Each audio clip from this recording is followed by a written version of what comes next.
everyone, Tracy here. We have an amazing conversation coming up in this week's episode of the Impact Farming Show.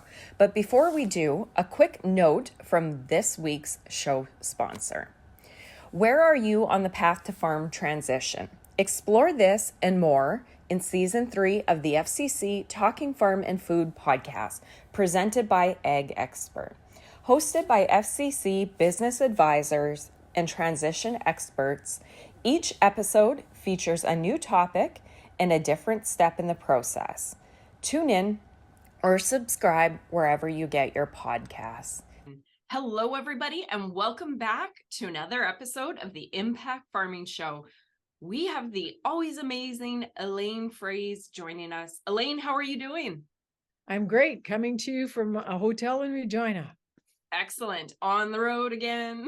Yes. You don't need me singing by any means. That's okay. I'll start singing. That's how I call my audiences back to attention. So I've been speaking to farm families about finding fairness in transition, and also working with the peer networking group with Rob Syke and Power Farm, who is the founder of AgVisor Pro. So really nice to be back having conversations face-to-face with folks.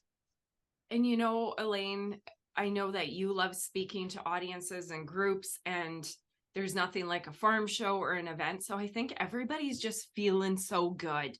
And you, more than anybody, will speak about face-to-face connection, making time, right? And that's sort of the theme of today's interview. So I'm excited to chat again. Okay, I don't think Elaine needs any introduction.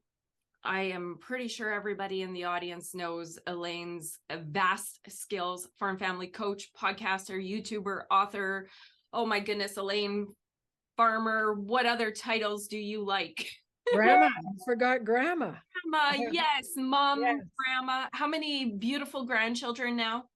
Penny, Reed, and Ruby live 159 steps from my back door. So Penny now gets on the school bus.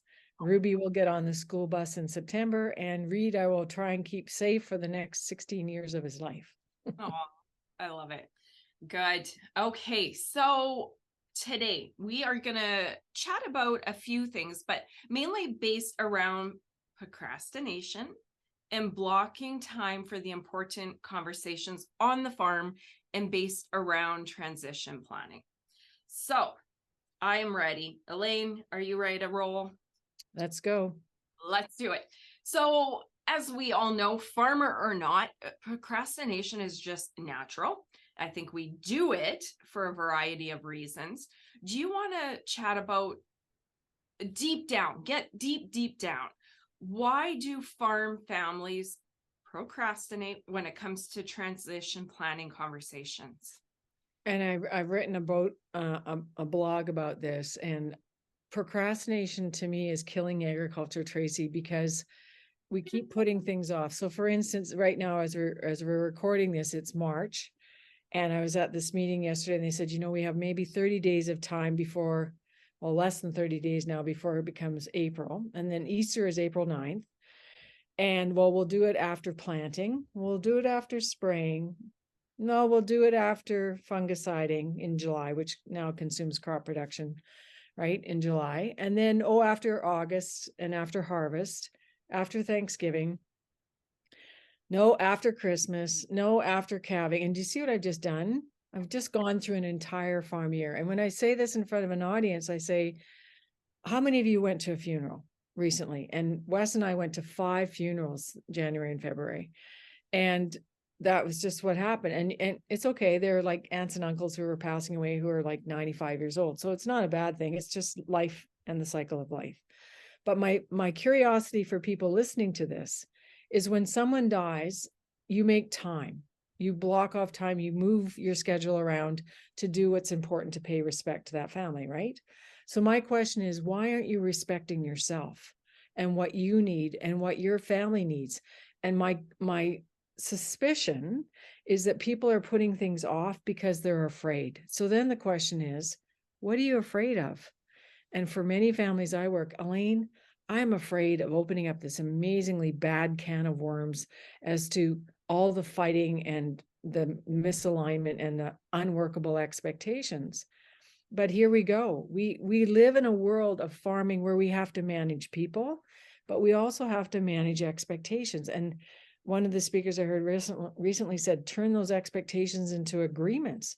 Agree that we don't anymore want to live in this, what we call the neutral zone. So think again of this gear shift going back and forth. You're in neutral, you're not in first gear. But when you start planning, when you start talking, when you start exploring and discovering what you want as the founders and what you want as the next gen, then the whole idea is to come to the table to have a conversation. And a lot of people listening to this too, Tracy, I think, well, Elaine, it's just too hard. Who said it had to be hard? That's what you're telling yourself. And the Chinese say the journey of 1,000 steps begins with the first step. So let's just start taking the first step. And the first step is to decide what you want and what you want to bring to the table. And I think every time I talk to you, I have my Beanie Baby bowl with me because it's the undiscussable, right?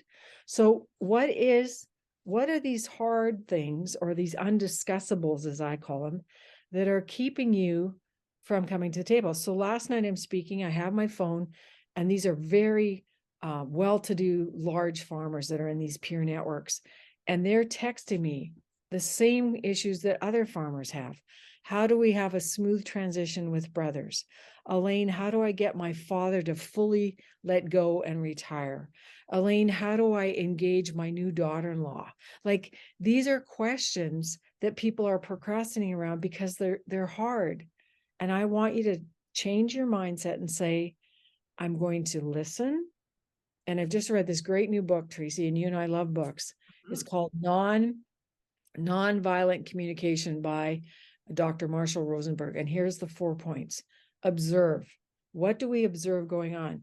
And what I observe is we're not coming to the table. What are you feeling? I'm feeling anxious. Why? Because I'm not sure that I can manage or handle all of the deep emotion, but that's okay, because sharing emotion is a positive conflict behavior. And so the next question is, what do you need in this moment? Now, how life-changing would it be to have all generations on your farm come to the table and pass the talking stick around and say, Mom says, I need to have a life beyond the farm. I'm tired. I put in 43 crops. I need to go and spend more time at the lake house, or spend time camping, or go and see my sister in Victoria. Dad, what do you need? I need to not work so hard. I need to have collaborative decision making, and I need to know that you as a successor are really committed to this farm, and I need to know that you're not going to screw up, because if I'm being honest, what I'm really afraid of is that all of our hard work of the last 4 decades is going to go down the tubes because you're not going to be a great manager. I don't know that, but you know what? I have been watching you for the past 5 years, so I think we're going in the right direction. Daughter-in-law, what are you afraid of? Well, I'm afraid of the fact that if something happens to my farming husband, what happens to me? Are you kicking me out of here? What security do I have? And then the son or the other daughter who's a successor might say, well, we're co-managers of this multi-million-dollar farm. What are our roles and responsibilities going to be? And by when do we get to grow our equity? So you and I have talked about all these things before, Tracy. There's tons of your impact farm marketing videos that people can see. But the main point is coming to the table. Observe. So this is Dr. Rosenberg. Nonviolent communication. Observe, share feelings, explore needs. And then the 4th point is, what do you want to request for action? So all you and I are requesting today is that people come to the table to talk, listen, observe, and then create an action plan. Does that sound hard? No. What's the saying? It's simple, but it's not easy. And people, Okay, that sounds good. right? That sounds workable. It is simple, but in our mind, it's not easy. In practice, that's what we'll tell ourselves. Well, and people are looking for less complexity, but you keep things complex by avoidance. Avoidance is not serving you. You know, Elaine, I have realized 40 years, I'm announcing my age, about to be 41, officially announcing it for the first time publicly. Wow. So I have realized, and I was thinking about this, getting in my truck again this morning to come to the office, just do the thing. I have realized that everything wrong in our life likely comes from not doing the thing at hand. Whether that's the work that needs to be done, the conversations. If we don't put that stuff off, life is pretty smooth, but it's so called funny. being intentional. Yeah, Yes. yeah. Okay, so I have a few scenarios that I want to pick your brain about. I imagine being younger, mid-age, whatever we want to call me now. Oh, you're an old farmer now, Trace. You're over 40. Oh yeah, exactly. That's funny. I call it prime. There So, you go. and then 50 will be prime and 60 will be prime. 70 will be prime. Okay. I imagine usually it's going to be the children, the farm kids pushing the conversation. And I know there's going to be exceptions. You can chat about this. I imagine most parents are comfortable, don't want to open the can of worms. So it's going to be kids saying, okay, what's going on? We're young, we're eager, we want stability. So 3 different scenarios. Maybe the kids don't have the courage to bring it up. Personalities, they're scared of conflict, whatever it is. Maybe conversations are had and not done, or they totally get brushed off. So let's chat with the first one.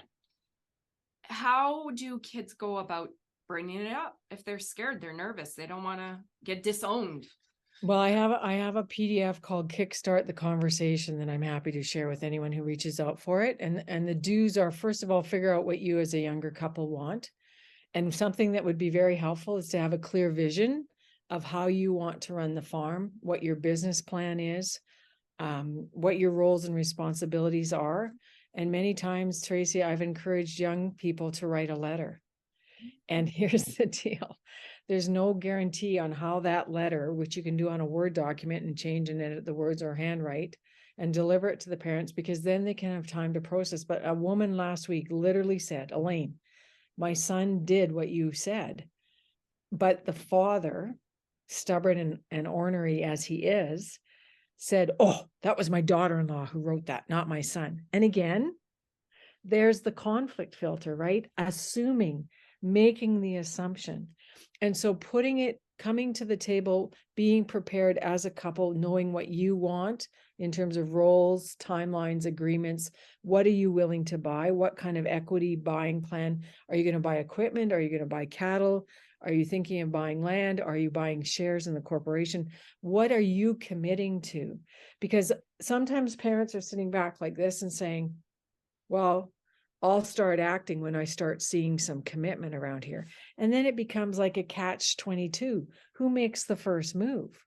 Right. So in conflict resolution, again, another positive behavior is reaching out. So if the young couple reaches out and says, we're going to make that first move, that's positive.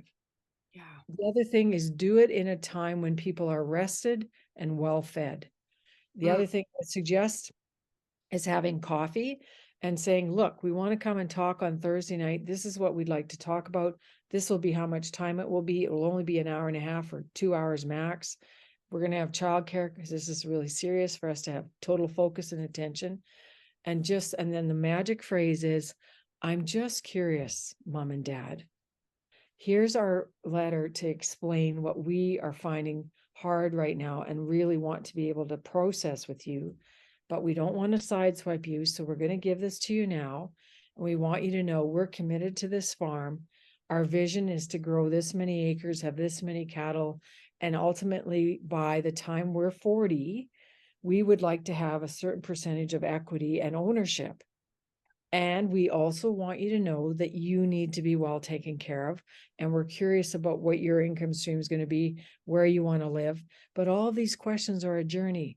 So we just want to start. So could we just meet once a month and we'll talk tonight. And then our next meeting will be, a block time in the future, because it's all about having a target. You've got that lovely iron globe behind you with an arrow sticking in it. There you go. It's a target. It's a target for what can we expect or by when. So write this down, or if you're listening on your earpods, dust it on the back of your dirty pickup. By when? ? Very powerful question. by when mom and dad can we block off our next meeting to keep unpacking what this transition plan might look like? Because the talking is the work before you start bringing in the accountant and the lawyer for structure and tactics, Tracy. And then the other problem is you ask dad, farming dad, hey, dad, I'm just curious, what do you want? I don't know. Right. I like it the way it is right now. Thanks very much. Boom. And then the young couple feels pretty stuck because they don't see any passion of the dad to make some shifts. And you ask mom, and she says, actually, I don't want to be here anymore.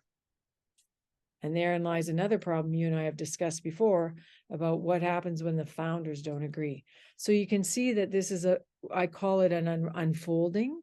You just keep drilling down on the conversations. So that's how you get started. I love it. There's a few things I want to touch on that, because I think it's so clever, Elaine. You can tell you've done this for many, many years. You got it boiled right down. I like, first off, the letter. One thing that I've learned is I'm an extrovert, so I can talk to anybody. My husband, he's more introverted, needs time to think. So the one thing I really love about what you said is having a letter, mapping out your thoughts, right? It gives a starting point.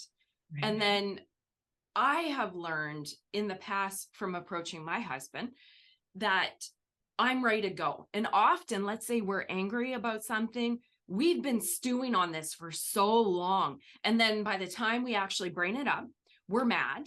We want to talk about it. And then we pop it on somebody that wasn't expecting it. And then we sit there and demand an answer. So right away. Yeah, right away. And then they're frozen, or they get defensive, and there starts a fight. I love the letter. It's just here's what's on our mind. And to me, what I've learned is go away now. You put that for me, because as soon as you plant the seed. yeah, you plant the seed, because as soon as you sit there and expect an answer, you're putting them in a very awkward position. Well, and again, like you say, Anthony is more of a process person. He wants time to ponder, and percolate on what his solutions and response will be. And quite frankly, founding farmers typically don't like to be pushed and shoved, and they don't like surprises. Yes. Because if they've grown up in an alcoholic family, that's like a trigger point for them, because their whole life has been one big surprise and roller coaster. So you need to understand the different communication styles, which are action, people, process, or ideas. And Anthony is likely a process person. He wants things in order. He wants time to think. He wants to know what his options are. And he wants to be respected that he will give you an answer by tomorrow at lunchtime. Yeah. But not right now. That's one of my biggest life learnings. And I've been on both sides. So I could see where, okay, I'm so angry. Let's talk about this. And then what do you expect to get as an answer? You just cornered somebody on a very hot topic. It's going to push, right? Well, and I mentioned being rested and having food. Like, well, what's that about? Well, those are, people's physical needs. There's a good time and a place for everything under the sun. And so make sure that you're creating an optimum environment.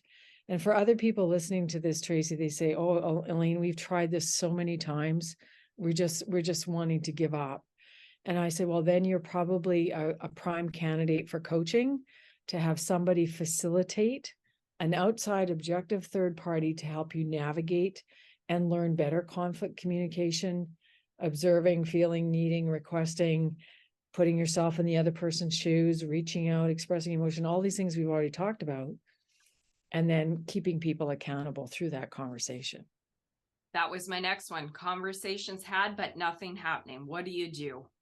Well, I don't have my phone close by, but AgVisor Pro had that exact question a couple of weeks ago. And it was, what do you do with a passive aggressive person who says one thing in a meeting and then goes around and does exactly the opposite?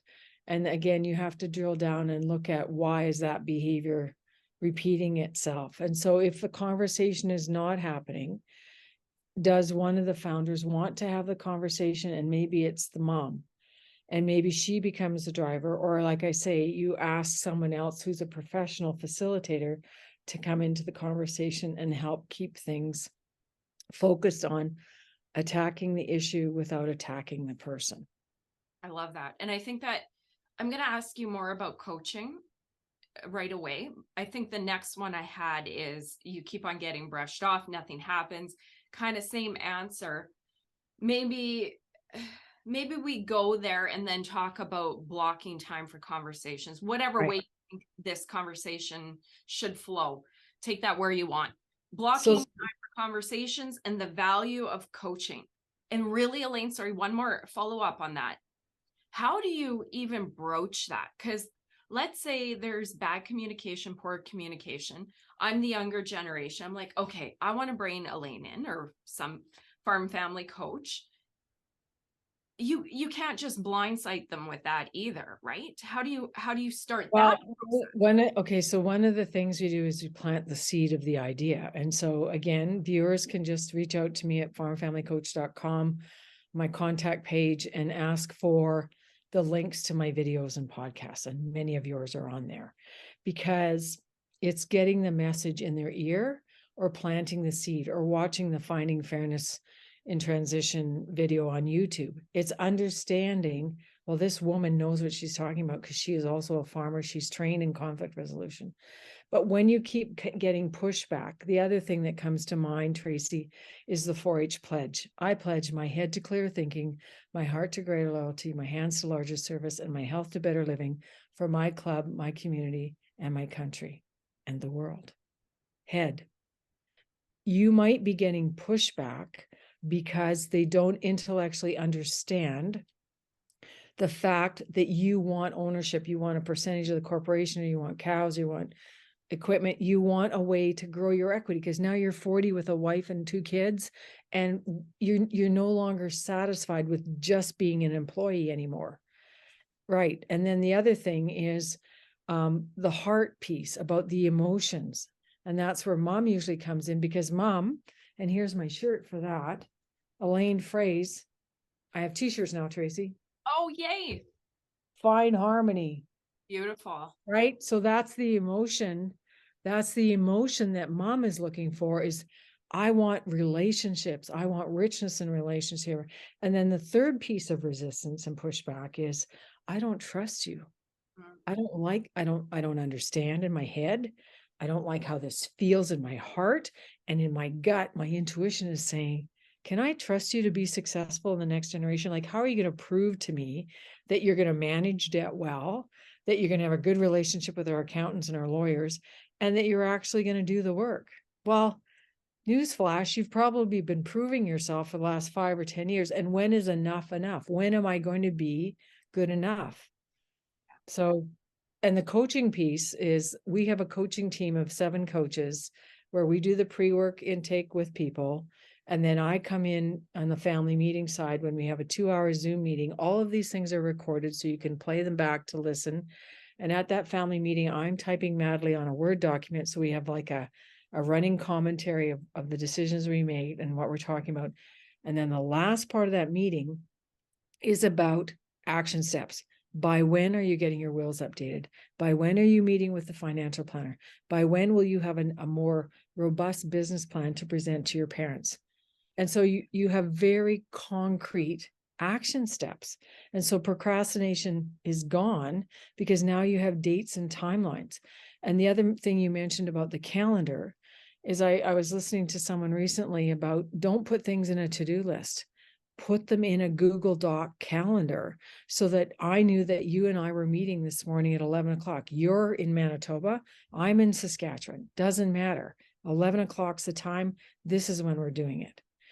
Tomorrow, I'm having a team meeting with my coaches, but then at 9 o'clock, I'm being grandma, because I block time off every Friday to be grandma. I don't usually take appointments on Fridays, because that's me and family time. And people say, well, what if? Well, of course you have to be flexible. But I really think that people don't understand the power, Tracy, of blocking time.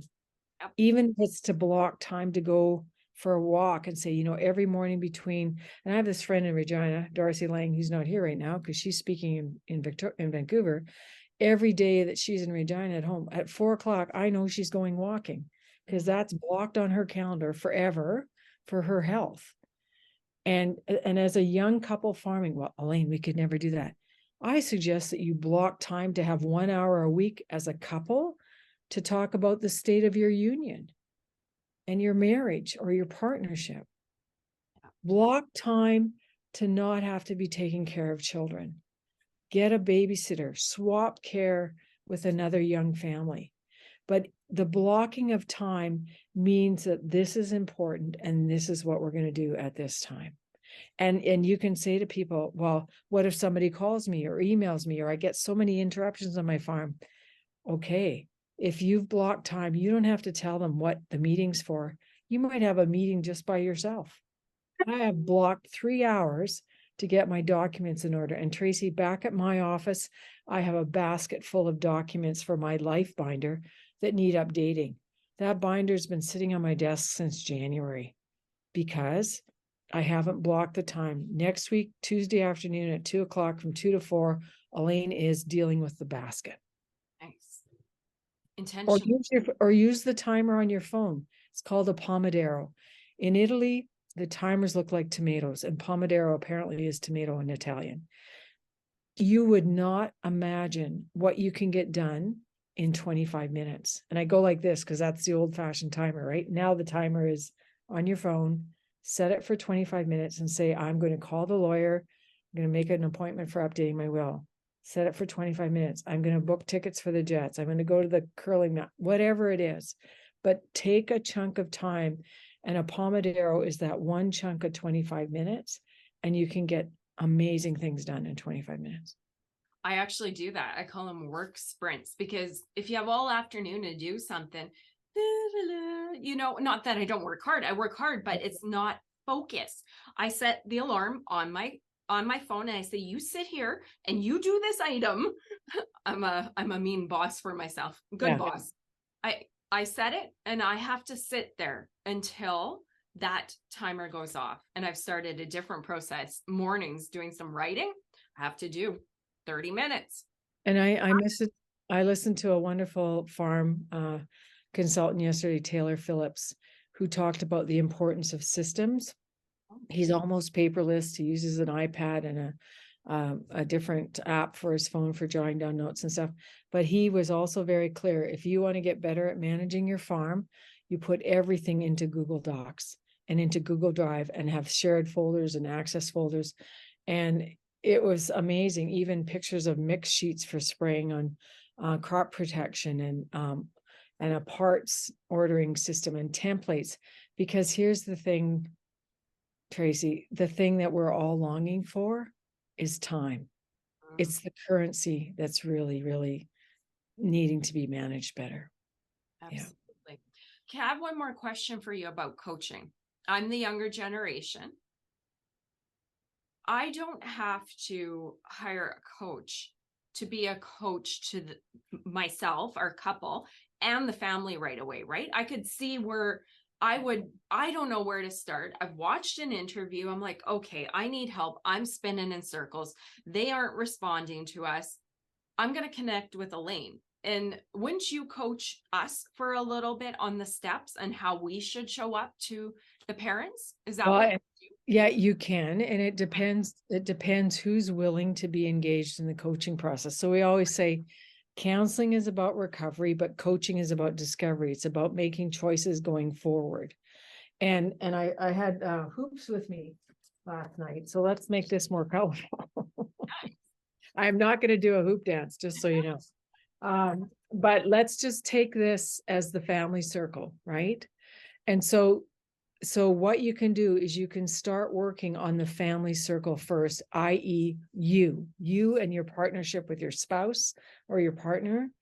And you say, what do we need to do to communicate better? Because maybe you're not communicating clearly.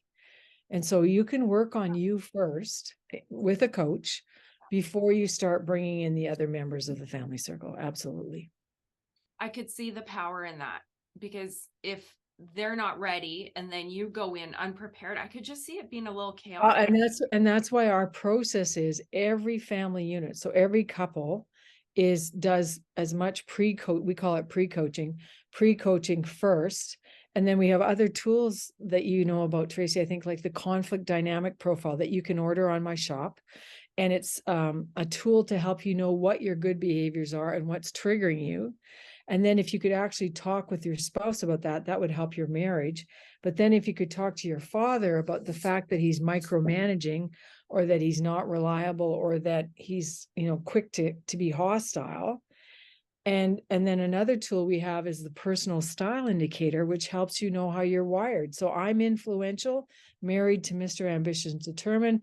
My son is responsive balance. He's great at people. And my daughter-in-law should be the office manager because she's really high for cognitive detail. How do I know these things? Because when they were dating, we did the assessments. And same with your values. What do you truly value? So procrastination and this conversation we're having today is hard when I value independence and the rest of my family values teamwork. So I'm off the farm working. They're all on the farm, which is fine. Are we happy? Yes, because we're walking in alignment with what's important to us. But if you want to have a high value for wealth creation, and you're feeling stymied by being an employee rather than being an equity shareholder, you're not happy, are you? You're not a follower, you're a leader, and you're not being given the chance to lead into management and lead into ownership. Yeah. So much of it, Elaine, is just simple and common sense. And I truly believe the root of all unhappiness is just being stuck, right? Yeah. Yeah. And again, that's that neutral zone, right? Yeah. What needs to end? What needs to begin? And we all, as farm families, need to get unstuck, which is the name of my online course, Get Unstuck. We need to create new solutions and get into first gear and stop the pain of not knowing, because procrastination keeps fueling the pain of not knowing because we aren't in a plan or in a journey with accountability and timelines and block calendars to get solutions. Oh, I love it. I love it. I was going to ask you for final words of wisdom, but that was pretty darn amazing. Common sense, uncommon practice. That's what they say in Australia. Oh, that's a good one. We've had a great conversation about procrastination, making time to plan, different situations, the value of coaching. Is there anything else you want to leave the audience with before we wrap up, Elaine? Yep. Another whole huge fight or point of resistance, Tracy, is money. Oh, And last night I got the text, and these are very wealthy farmers I'm speaking to. And the text said, Elaine, how do we navigate fights about finances? And what we do is we get good financial data around what we need to live well. So lifestyle income needs, and Wes and I spend $75,000 a year on living, which doesn't include our giving and charity or our investments. Farm family of 2 young children and a husband and a wife probably needs about $84,000. Okay, so that's the first piece that aligns to income streams. What are your attitudes about money? And what I'm seeing, Tracy, that is, again, I've talked about the mindset of agriculture. There's going to be more and more fights around money because of the continued increasing value of farmland, unreasonable expectations, a huge sense of greed and entitlement. And if anyone's interested, I have a webinar on my website in the shop for sale that talks about greed and entitlement. Because I just got off the phone this morning with the grape growers, where I'm going to speak sometime this year. And an acre of land now around Niagara is $120,000 an acre. Hello. So does dad just sell out, or does he create legacy to the next generation? This is a hard question because of the kinds of money that we are dealing with. Money is not evil, and money is a form of energy and gives us the opportunity to do things. But how are we talking about it? And what kind of transparency do we have between the generations to understand what does money mean to you? And do you want money? Are you going to fight about money? Or do you choose to be rich in relationship? And unfortunately, there are farm families where people are choosing money rather than relationship. And so the family tree is severed. And then we have books like Rules of Estrangement and Fault Lines, which I've also written about this year. Those are not healing stories for ag. That's not where I want to be. And I suspect that's not where the listeners want to be. So if you want to navigate the tough conversations about the increased value of farms, then we need to have these conversations around financial transparency and what's a workable agreement. Yeah. And I think as an industry, don't we need to get our act together? There's fewer and fewer of us. It's getting more and more challenging. And you know the dynamics. We're probably on that point where we need to do this quick, right? With the baby boom. And again, are you tolerating bad behavior? And are you clear about what needs to happen to finance a farm and cash flow it and service the debt? Again, the question is this a workable expectation or an unreasonable one? And who's going to tell the truth? Okay. I see so many points why families get stuck. I know it personally. I've seen it in family and friends.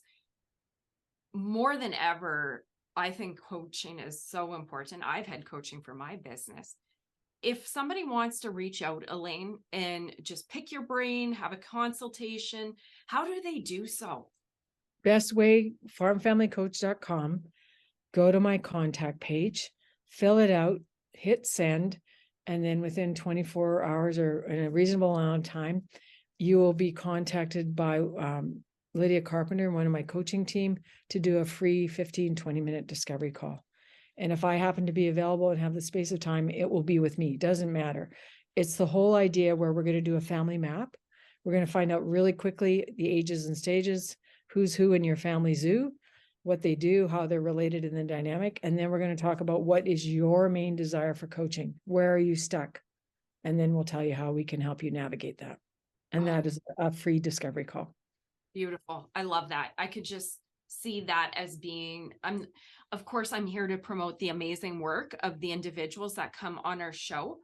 But as a younger generation, a business person that's been stuck, I just see the value of having someone to talk to and walk you through. So beautiful, Elaine. Thank you for doing that on behalf of everybody that needs your services.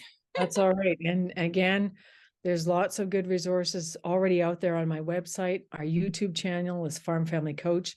I'm on TikTok now. Who knew? And 231,000 views of why prenups are important and a farm is not a piece of pie.